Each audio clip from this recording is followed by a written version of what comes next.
What's going on? What's going on? Some of you guys might have heard of a platform called Pendle. Some of you might have just heard it recently because Kaito announced that staked Kaito is now in Pendle.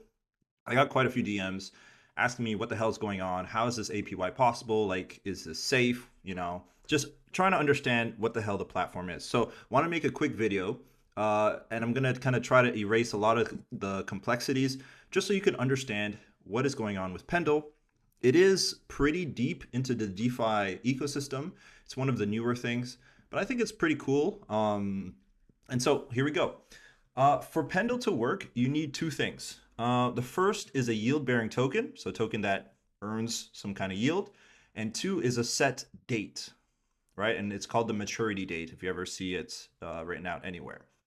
And why you need that? Well, let me explain. When you stake your Kaito, you obviously get staked Kaito and it starts collecting the yield. I believe it's 200,000 Kaito every month is distributed, and that's giving us the 16% APY. And if you look, if I try to unstake my Kaito right now, instead of the 1,000 that I put in before, I get 1,034 because the 1,000 was how much I put in. The 34 was from all the yield I've gathered.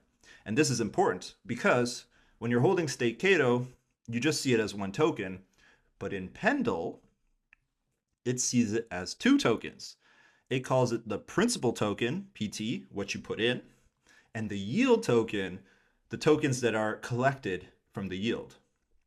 Now, why would you need to split this? Like, what's the importance of it? And it's essentially for yield trading, or I would say yield betting.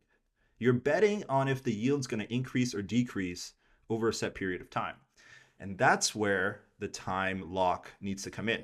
So as you see on Pendle, it's 102 days, July 31st. So what you can do with this, now I'm going to kind of simplify the example. Let's say I put staked 5 Kaito in, and now I have like 5 staked Kaito. By July 31st, I'm supposed to get 2 more Kaito from collecting all the yield.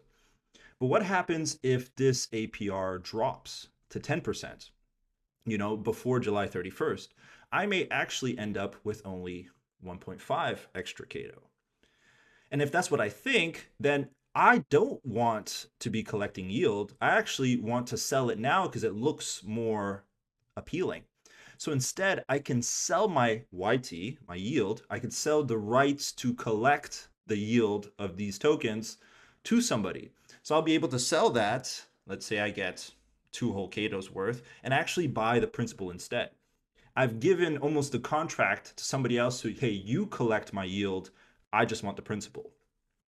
And the other way around, if I think, Kato's going to have some crazy announcement, they're going to increase their revenues, this yield is going to actually go to 30% APY, I may want to buy people's rights to collect. There might be some people that have a whole bunch lined up and they're collecting normally like, hey, let me collect your yield. Almost like paying somebody to collect the rent money of their apartment. It's a little weird, but I want your yield. And so you can double down and you can actually sell your principal and instead bet on the yield and think, let me try to collect as much yield as possible because I think right now it's low and it's going to get higher. So Pendle allows the trading and betting of if a yield is going to go up or down. And see, this creates a market, and that's what kind of makes Pendle a little interesting because if you were to put your stake Kaito into Pendle, you would be providing LP. Now you can manually buy the principals and the YT like in their swap, but if you're to zap some Kaito in, you're going to be providing LP. And if you look at the breakdown, you can see that the LP is collecting a little bit of is earning a little bit of yield from all the swapping, but also Pendle incentivizes it. So that's the chunky 32% that comes in. And then the rest is mostly from the underlying, staked Kaito APR.